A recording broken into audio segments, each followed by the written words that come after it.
welcome to the OK Den Show. I am Titia Owens, the Madre. Hey y'all, I am Chyna Elizabeth, the daughter. Welcome back to the show. Yes, and we're so excited to have an outstanding young lady who is sitting in between us on today. She is, of course, around the world, and now y'all know that's how my friends roll. Yeah. And so we wanted to bring her here today so you all could meet this phenomenal young lady and hear her journey. So tell us who you are, friend. So my name is Jessica Taylor, and I am the founder of Ezra Coffee. I would say that I'm an aunt, I'm a servant, I'm a sister, I'm a daughter, I'm a wonderful woman to Alpha Kappa Alpha sorority. Okay. She said Ezra Coffee. Listen, There we go. Well, okay, so let's start with that. You mentioned Ezra Coffee, so let's just jump right in. How did you come up with Ezra Coffee? So I'm gonna give you the abbreviated version. Okay. So a few things is I grew up drinking coffee with my sister. Okay. Both were, I was 9, I think she was 7 in Arkansas. So my mom's from Tallinn. And so we're there drinking coffee, whatever. Now, mind you, my mom dropped us off like for our little summer. Okay. And so she picks us up, and me and my little sister sipping coffee with our pinkies up, and she is livid. Like, oh my God, how do y'all have this drink? Who gave it to you? Whatever. And it was my grandfather. He starts sneaking it to us in the kitchen I love it. I used to ask my grandma, I'm like, what is that you fixing here? But we can't have it. And it smelled good. The house is smelling amazing. And so that's when we started drinking coffee, started falling in love with it. Fast forward, I started traveling. I did study abroad and a few other things, and I started noticing that coffee tastes different in different countries, right? From there, my sister, she got allergies. So my sister has asthma, she has eczema, she's lactose intolerant, she has a soy allergy and a nut allergy, right? Wow. So at this point, we are cleaning down everything to figure out like what is it she can't have. And so one of the things that she had to give up was coffee, because she used to love to pour all the milk and creamers and things in it. And even when you find the additives like soy, well, she can't have soy. Or oat milk, she can't have nuts. You know, so all those things, those grains, she can't have any of those. And so from there, we just kind of moved forward to what do they want to do? And I put out this coffee 1 year, MLK Day. I used to have these parties at my house, and my friend was like, you should sell this. And I was like, girl, God didn't tell you to give me no job. Drink the coffee, mind your business, get back to the party. And I had a spiked coffee too, so I put it mixed with some alcohol. And so anyway, I thought about what if I did do it? What would happen? Like, this is the pandemic, we all sitting at home. I put up a thing on Facebook. I was like, who all likes to drink coffee? Wow. And people wrote back, and I was like, okay. And so I had started mixing some beans in my house and whatnot. And I was like, I'm gonna send these out, see what people think. Send it to them. Did a little Google survey, and a lot of people wrote back, and they had great feedback. And I was like, this might be something, right? And the only thing though was the one that I really liked, the whiskey blend. Everybody hated it. But it taught me a very important thing. You have to build products for your customers, and not just off of what you like, right? And so I did that. So now I have this coffee. So now I need a name. And I know I wanted something biblical, maybe something African, but I didn't want like Jehoshaphat coffee or like that is so long. It's like, who's remembering all of this? How can you type this in the search bar and just spell it, right? You know, Thessalonian coffee. it's too much. 1 Corinthians on the blend. So hilarious. And so I had a friend, and he had just had a baby. I was like, what's your baby name? And he was like, I'm not telling you guys. And I was like, well, tell me the baby name. It's a long story. He had a baby named Ezra. Oh wow. I had a dream earlier that week, that week prior to talking to him. I said, that's funny. I had a dream, and the dream, this little boy named Ezra. And I had some friends that were trying to get pregnant at the time. So I was like, which one of y'all have a baby? And then I went to a conference, and then I was having a terrible week. And I was like, I just got to get to service. So I got a red-eye flight back to Dallas, and I got to church, and I was so late I had to sit in what I call the heathen section. I'm way up in the back in the balcony, right? And Bishop Jake says, turn with me to a very unfamiliar book of the text, the book of Ezra. Wow. So that was 3 times in 1 week that I heard it. And I looked up the name, and it said he who helps, and I was like, this is everything that I want this brand to be. That's how we got there. That's a wonderful story. That's amazing. Got sir. So now when we talk about Ezra, it's to the text. It's to the text. Yeah. So tell us the whiskey coffee. You said you tried the whiskey coffee, but what happened with that part? It didn't hit. So that's why we have the cognac. So we have a cognac blend. So our Le Grand Duck 1928 is our cognac blend, and it's named after Eugene Bullard, which is the first African American fighter pilot in World War I, who opened up a club, couldn't get alcohol because he was black, But his friend Josephine Baker was an ambassador for this cognac company. She was able to get him cognac. Fast forward, the cognac is what you know now is Tennessee. And that's how we brought that blend into that space. But yeah, the whiskey blend, you know, my dad's from Tennessee, so we grew up on Jack Daniels. You know, they call it Tennessee spring water. Right? Because it goes on ribs, it goes on baked beans in our house for everything. But it just didn't go good with coffee. It just that bite was off. To you, it was good. It was good for me. It was good for me. I love that. Yeah. And so you mentioned your grandfather and those family members. Yeah. Go back a little bit. Let's talk about your upbringing and just the journey of coming to the place you are today. Oh Lord. So yeah, I was born in Memphis, Tennessee, raised in Atlanta, Georgia. I'm a true Atlanta girl through and through. Okay. And I had a very, very blessed upbringing. Like I tell people, there is not anything I could think of that I wanted growing up, or that I longed for. And I'm so thankful that I had such strong individuals in my life, not just with my parents, but with my aunts and everyone. You know, like majority of the women in my family are doctors. So I saw very early on, you know, what things should look like, how I should represent myself, how I show up for myself, you know, things of that nature. And it was just beautiful. And even growing up in Atlanta, I think it's beautiful, you know. Like I was telling my friends when I was in college, we were all trying to find a doctor for something. And I forget exactly what it was, but it was at that moment that I had realized that I never had really a white doctor. Wow. And it was very different than their experiences where they had never necessarily had from where they were from, black doctors. And so I realized like early on that what I saw growing up was very different than what other people, even black people who looked like me, saw growing up as well too. And so I thank my parents every day, you know, what they were able to do for us early on and traveling early on, because I mean, we were out of the house 5 and 7, like out of the country, out of the house, like very early on. And so and then that early travel sparked me to do want to study abroad and do want to go travel to other places, go to school. And you know, when I did my career, what I call my life sabbatical, my gap year, that early traveling allowed me to feel comfortable enough to do those things. And so I think it's imperative to have strong foundation, right? Because you want to be able to see the vision and make sure that it's clear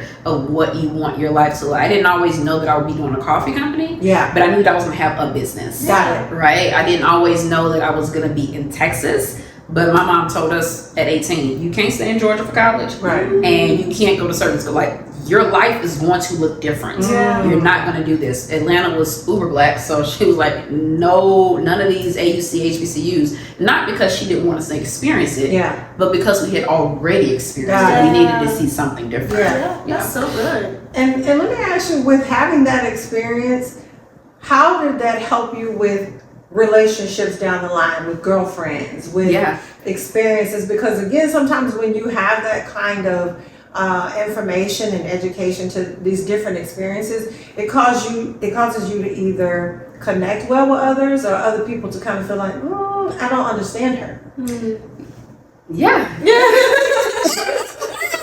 it. I talked to my parents about that yesterday. It's definitely that, because some people are just gonna get it, right? Some people are just gonna get you, and then some people are gonna feel like, oh my gosh, she does too much, or some people are gonna feel like when you say this, and I'm like, oh my god, me too. I'm genuinely excited that we had this experience. I'm like, she always trying to one up somebody. I'm like, no, I just thought there was something that we could connect on, right? I'm a natural connector, so I'm always looking for commonalities because I've moved a lot. So this is like, even though I've never military, this is my 6th state, 2nd country. I've moved a lot. So I'm always, when I meet people, trying to find what is the connection point that I have with you. So I wouldn't say it's been hard. I would not say it's always been easy, but I think the more important thing is for you to have a clear understanding of who you are and whose you are. And I know, you know, that I'm not everybody's cup of tea, but I'm somebody's Hennessy straight. So you might not be everybody's head walk. I'm somebody. You know, like I'm somebody's somebody's cold blood. And so I think that's the thing that we really have to focus on, and not focus on how many people aren't cheering for you, but the people that are cheering for you, right? Like, but they say rejection is protection, and sometimes you have to understand that what you may not know, what you may not see, the Lord saw something on and I'm just going to intercede right here and just kind of boomerang your direction. So it's like I said, no, but then too, I think in relationships you have to go into the relationship with the understanding of reason, season, lifetime. Like sometimes people are just they're not say that again. There are reasons, there are seasons, there are lifetimes, and some are just lessons. Some are just lessons, and when you get to that space and you understand, you like, all right, girl. Like when they walk up. Yeah, it's okay. It is. Because, but my mom told me, because I used to always be like, let's try it. I don't want us to have bad blood because I don't enjoy tension. I don't enjoy it. That's just not my energy. Yeah. But my mom said, you gonna stop putting commas where God put periods. And I was like, okay. Because the Taurus in me, for those who are zodiac people, I want to make sure I've exhausted all options before we initially say I'm done. I want to make sure I went through all parts of the exercise. And everybody doesn't deserve all parts of the exercise, right? Yeah. That is so time to let them go. Just let them go. How you feeling about what she's saying? I agree. I'm never the one. I will say in the past I would exhaust those options, but I've gotten to the place where it's just like, okay, your time is up, boo. It's time to go. It's the thing to me, because I always want to make sure that it's, a lot of times I think some things are just communication, right? For sure. What I delivered and what you received are not one and the same. And even sometimes now I have to ask people, what did you hear me say? Yes. Right? Because what I said and what you heard me say is not one and the same, right? And I have a very direct delivery, and it's not because I just got 40 things to do. Like I don't. So tell me how, girl, what is it that you want? Let's move through it, right? And it's not me being rude. It's really that I'm not. A lot of times when I have to work on this, I'm not always fully present in this moment because I'm thinking about what I got to do next. And so sometimes I'm just trying to move through things. But I've noticed a lot of it is communication. Or when you said that to me, it hurt my feelings. Girl, just tell me. I have no problem apologizing. But I didn't know you was mad. Exactly. You just stopped answering the phone. So how can I? So just. And I'm not going to, because I'm not going to even notice that you're mad until I'm like, oh, I ain't touch her. You're like, it's not going to be top of beating my food. I agree. How about I love you already? No, for real.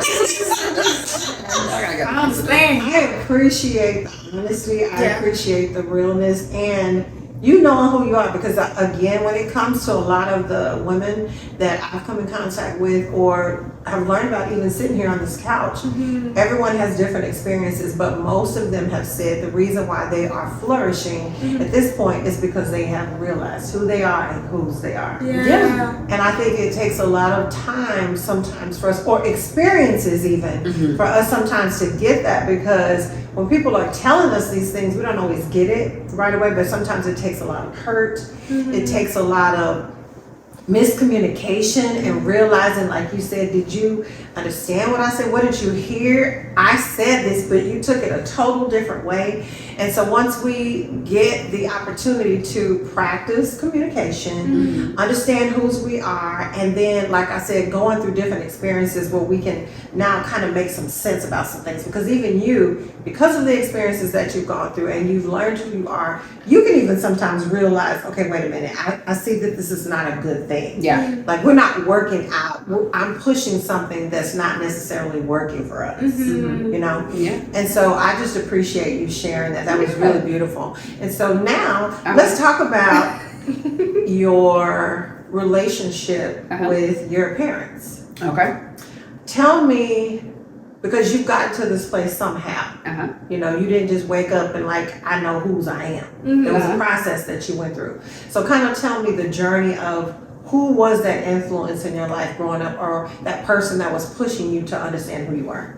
Yeah, so I would say that it wasn't it was not just my parents, right? Okay. But my parents, my grandparents, I have some phenomenal aunties. Hey, aunties. I have some phenomenal aunties. and not all biological aunties, but like some of my mom's best friends, some of my mom's sorors. Like, I have some phenomenal aunties and people around me too, and uncles as well, right? Yeah. And so I all the time, even now when you're looking, even my dating life, I'm always looking like, what's your family look like? Right? It matters. What's your family look like? Because it matters in terms to what's of importance to you. That's true. And so my parents were, I'm gonna be honest, you probably think I'm telling a story. No. My parents met, they went on 3 dates, got married, and were married for 33 years. I love it. That's beautiful. Yeah. And so it was, and they had an age gap. It was like an 8-year age gap between the two of them too. And so it was one of those things where they just knew. They knew on, they were early, they were very clear on what they wanted to do. And that's my dad. Like, if he has something, if he's gonna get this, he gonna get this today. There's not a whole lot of deviation or conversation around his decision making. Yeah.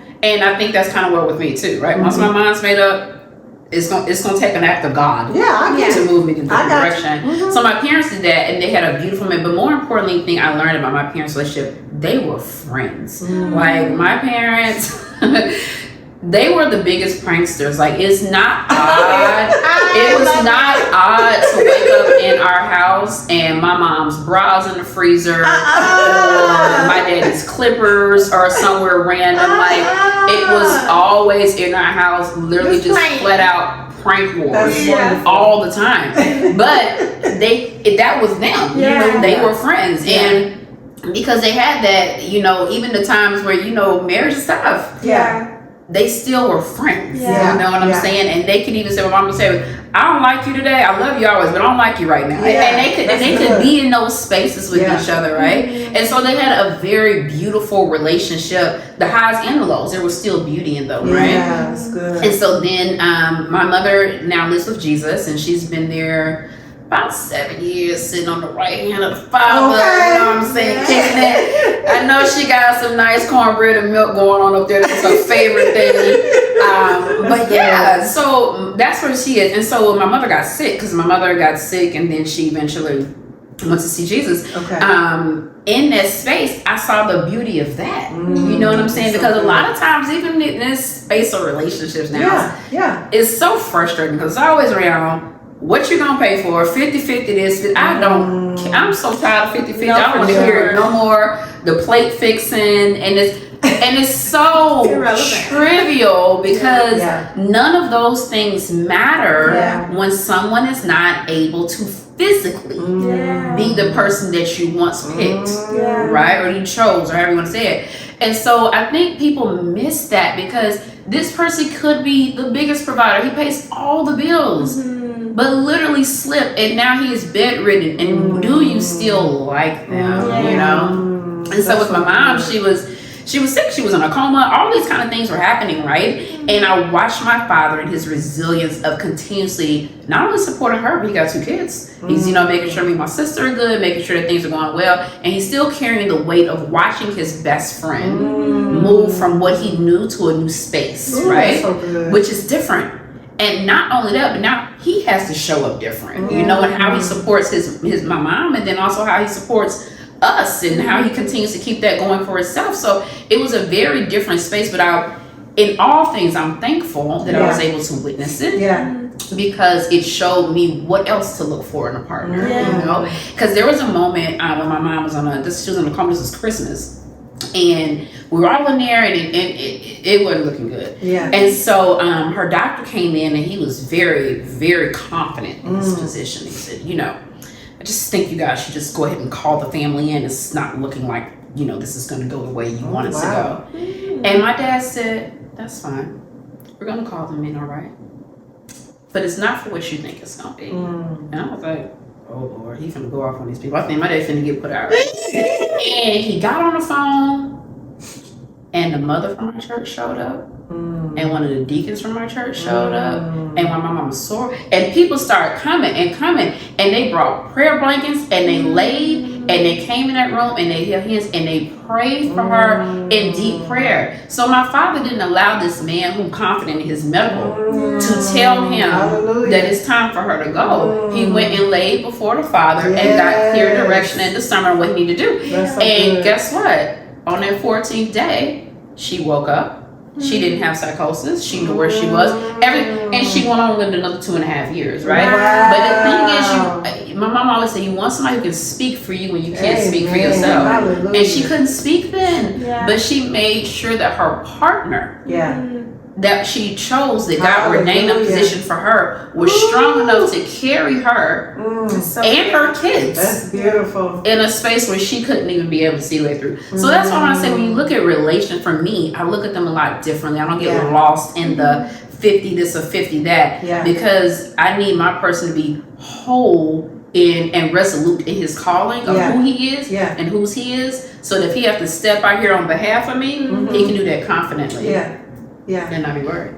Okay, so you brought that relationship. Okay, no, for real, 'cause what's going on? Girl, Jessica Lemon, her blessed, beautiful, abundant, fun-filled life. Okay, I am good. You know, I think to everything there's a season, right? And so for me, I will say I'm in a season of exploration, right? Of like really deciding, like, okay, you know, what is it and who is it and how do you want to? How you not only want them to show up, how do you want to show up, right? Like, my sister has a daughter, my niece Roman, who is the love of my life. But I remember, like, she get up every day, making sandwiches and cereal. It's something I want to do right now. You know, you really gotta be honest with yourself. Like, you know, and then I have other homegirls who are married, and we be out. Like, my one good girlfriend, we were out the other day. I mean, we throwing them back drinks and we talking all kind of stuff. And that alarm went off. She's like, girl, I gotta go home and get my husband. I was like, dang. Well, my second sidecar, you got and it's not to say that these people are like taking away from the fun of your life. Sure. But it is to say that there are things that have to be different. And so I had to think about that. And so in that, I have to think, like, what's the best person for Jessica, you know, and think, how does this person compliment me? And then more importantly, how can I compliment them? So remember, because there are gonna be some days when you 10, you on it. There's gonna be some days when I'm not. But are we still able to, you know, get in there and make things work? Ooh, that's some good stuff. So you had an experience on television. Long ago. So she's trying to hide that she's a celebrity. Girl. Listen, I'm a saint. I'm a servant. But tell us, how was that experience? Or what did you learn about yourself during that experience? Yeah, I would say, I mean, it was about a year and change. Okay. I think for me, the biggest thing I learned in there, because let me back up. I think that's the biggest thing. I think people do the experience, but I feel like you find out more about yourself than anything else, right? Because not only are you holding a mirror up to you, you're holding up the mirror up to the public for them to see and, you know, make think pieces and perceptions of. A lot of it's extremely edited too. Of course, that's it, right? But the thing too is you're actually looking to see how you come across, how you show up to people, what they see, how they perceive themselves, and so on and so forth. So I would say a few things I learned about myself was being very clear on where you are and where you're sitting, right? I've always been very clear on what I wanted, right? But every audience and every group ain't necessarily where you need to be, right? So that's something too, right? You need to be, you got to go where you supposed to sit. So that would be that. I would say, and the thing is, me, I'm like, oh my God, I see no. You got to be careful with that. I would say the other thing too is just, you know, cut your losses early. You know, sometimes I try to see, I'm like, well, maybe I spread it this way. Well, maybe I have that. You heard what you heard. They said what they said. They meant it. Keep it pushing. That's another one. Okay, fine. Keep it pushing, right? Like for me, every problem is not to be solved. But when you're a natural problem solver, like myself, you don't. I don't understand why there's not a solution. You know, and I think that's that too. And I think understanding too. I have a very like dry humor personality. Okay. I have one of those warm up, get to know you type people personalities. Yeah. Y'all was twins. Yeah, and everybody don't get that, right? Like, everybody like, oh, she's mean. I'm like, no, I just don't have nothing to say. I'm just not talking for the sake of talking. I literally have nothing to say. And I think that's that. So it's like the person, oh, she was mean. I'm like, no, I ain't got nothing to talk about. Yeah. Or I have very different opinions, and I know that my opinions are so varied in how you see things that I'm not confident that we can have a conversation without this turning into a debate or an argument. And so for me, I'm just like, I'm just gonna bow out gracefully, right? Yeah. So me being mindful where you're sitting, more importantly, knowing when to cut things quicker, and if they need to, there's no need to tarry. Yeah. And then 3, you know, it's okay not to want to do something. Yeah. Hey. It's okay. Like it's okay. But like I said, it wasn't terrible. I think it was a lot going on. Yeah. We filmed the show in 4 weeks. Oh wow. Contrary to what people think. Yeah. So it's a lot going on. You're meeting a lot of different people, different personalities, things of that nature. And you're moving. And then 2, I think, you know, you have to be very clear in what's in your personal life. You know, at that time we were doing that, I'm doing this, but we also, like, I know one episode, I'm there physically, but I'm not there because we had a shipment from Chyna that was late, and because the shipment was late, it's late to our distributor. So I'm sitting here like, and I'm solely thinking about if this truck don't get to San Antonio, I'm gonna have to pay a whole lot of money to this man. Like, those are the things. But the thing is, guess what? People on TV don't see that. Of course, they just see you looking like she don't want to be there. Has nothing to do with you. I just got 40 other things going on. Yeah. Well, I think you handled it very well. And thank you. And I don't know if we said the show's name was Ready to Love. She was a guest on Ready to Love. She did an amazing job. I have to make sure I say that to the audience. But I want to say that I thought you did an amazing job. I really enjoyed the process. I will say there were some instances where I thought, no, she already knows she need to cut him off. But I also was thinking, television. You know, sometimes things are prolonged just because of what they may be asking for as well. But again, I thought you did an excellent job. And Thank you. I knew you before then, but I was saying she's such an amazing person. I want to make sure that we have a conversation with her just to learn more about who you are as a person, because I thought you did such a great job. Thank you. It's just it's TV. The more I learned, I was like, they gotta sell a show. You know, because a lot of things that I did bring that I wanted to talk about, they didn't. So that's fine. Still it, sir. Well, hey, that's how it goes. That can be. But let's go back to entrepreneurship. Now, starting this business, a lot of people always are questioning, is it something they should do based on if they feel like it's something that's trending, or if something is popular, or what have you. Like with you doing coffee, you knew someone had brought it up to you, but you were thinking about it already. But now that you've jumped in and dived in, that you dove into the actual business, what would you tell someone watching, some strategies or some specific things they should do going into a new business? If you want to lose a lot of money and you want to go out of business really fast, do something trendy. Period. Because after the trend is over, how are you going to get rid of that inventory that you didn't sell? How are you going to sustain your customers? How are you going to continue to grow your audience? Like, so if you want to do, and the thing is, guess what? There are some businesses, they hop on trends, and that's it. That's when you see them do drops, right? We're going to do an exclusive drop on this, and then that's the end of it. And that's fine, right? But they have a strategy and budget to sustain just those things. I think if you decide that you want to do something, you have to be so confident. Come on now. And whatever it is that you got going on, because while there are going to be 15 people saying the 15 people saying are probably not going to be in the spaces where you think they are, right? And so you need to be very confident, because entrepreneurship is lonely. I was up to 3 o'clock last night by myself. There is no one I'm talking to, you know, stuff like that. So you have to just be very confident in what it is you're doing, and why you're doing it, and make sure that you're truly solving a problem, or that whatever it is that you're doing, it truly means something to you that you can actually use to generate revenue. So those would be some things that I would say. But if you want to do something trendy, go ahead. I wouldn't make it a business. I would make it a drop, like exclusive drops of whatever it is, and then move on from there. And because the minute you get lost, once the trend moves, and I'm from Atlanta, so it's the trendiest place in the world. Like churches are like clubs. That church was hot this week. Now this church is hot. Like it's no loyalty. Like it's just who we are. But I think seeing it early on allowed me to think when I decided I wanted to do business. How did I want this to be scheduled, right? And so when you're doing that, I think those are some things you need to think about too. And then who is this product for? Right? Like, who is this product for? Like, we are a woman-owned, black-owned business just because my parents are black, okay? And God made me a woman.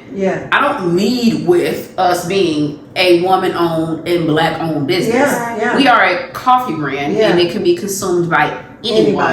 Our thing is for the novice sipper to the most experienced drinker. So I think when you're thinking about that as a business owner, you need to think about that too. Are you pigeonholing yourself to just one segmented audience that after you exasperate that space, you have nowhere else to go? Right? And then we'll start saying, oh, she only over here now because she running low on funds. Because that's essentially how people start to read it. Even when you think about some of the people that we have out here now, they were this audience and then that dried up and now they're over here with this audience, right? And that's the thing. And so when you're doing your business, make sure one, that you're solving a problem. Make sure two, that it's something that you are truly passionate about, that you can do without anybody patting you on your back telling you that you're doing amazing that day. Because a lot of days when people are going to tell you that. Make sure that it's something that you can actually generate revenue from. And make sure that it's, and that you have that you're deciding on, am I building this to keep it? Or am I building this to sell it? And I think those are two different things. I think with people, black folk, we feel like we gotta hold everything. You know what I'm saying? And sometimes that's not always the plan or the goal, right? And so I think those are some things you should think about in doing your business. You can have trendy things. Like we have a candy yams blend that we push heavy during Thanksgiving. It goes bananas, right? But is our business built on candy yams blend? No. You know, and so I think those are some things that people need to think about a little bit more when they're building, and in your market space, right? Like makeup, cosmetics, beauty is booming. Like it is booming. If that's somewhere you want to go, then that's awesome. But make sure that you have some differentiating factors in your products as to how you're going to be able to be sustainable in the market. That's good. That's good. Love that. Wow. Come on then. Well, I mean, I think that you have definitely shared some valuable nuggets here today, and we have just been honored to have you here. Chyna, after listening to Jessica, what are you okay with? I am okay with letting people go and being true to who I am. Well, there it is. Love that. Love that. What are you okay with? I'm okay with knowing that if I'm going to be doing business, I need to be solving a problem. And I don't necessarily need to be hopping on a trend. Okay then. So I'm okay with knowing that information and following it. You see out for it? Okay, so Jessica, after you've been on the show, what are you okay with? I think I'm okay with just always understanding and being fully present. I think that was one thing is I needed to work on this past year, was just being fully present. And so being here with you guys today allowed me to really be fully present in my thoughts in this conversation and also here with you. Well, you have been phenomenal. So let us just say that. And it is always a pleasure to have guests like yourself here with us. We're so grateful that you came and gave us some time. And so what we want, guys, is for you all to continue to watch us each Wednesday morning at 9 a.m. Chyna is the one that puts this on. So if you don't see it, it's because of her. Thank you for that clarification. That's what mothers do. Love that. They put their kids on blast. There So you go. mothers, if you're doing that, you're right on task. Thank But each Wednesday, we're on at 9 a.m. on YouTube. And then, Chyna, what are the other We're also platforms? on Spotify and Apple Podcasts, so you can listen in. But it's better if you go on YouTube so you can see how cute and good we looking right now. Yeah, she has on cute little green outfit today. She wants y'all to see it. Y'all, Yes, I don't know if y'all from noticed that Taylor each week we try to color coordinate with something We do. just to give us a little fashion on the camera as well. Mm-hmm. But we've had such a joy here today with Jessica and Yes, and let Jessica tell people how to Yes. be in contact with her. Yes. Oh yeah. So for one, first and foremost, thank you guys for having me. You're I welcome. definitely enjoyed having this conversation with you. I would say for one, you can more importantly follow Ezra Coffee Co. So it's EZRACOFFEECO, and that's on all platforms. So make sure you stay connected with us there. And I think that's about it. Oh, and our website is also EzraCoffeeCo.com. So you can also go on and purchase you some coffee. And if you're joining the lovely ladies here, you can use code SHOP10 for 10% off your order. Shop 10, y'all. All that's going to be in the link in the bio. There you go. well, thank y'all for tuning in, and you all know until the next time how we exit the show by saying, okay then, bye then. You ready? I got it. Okay then, bye then.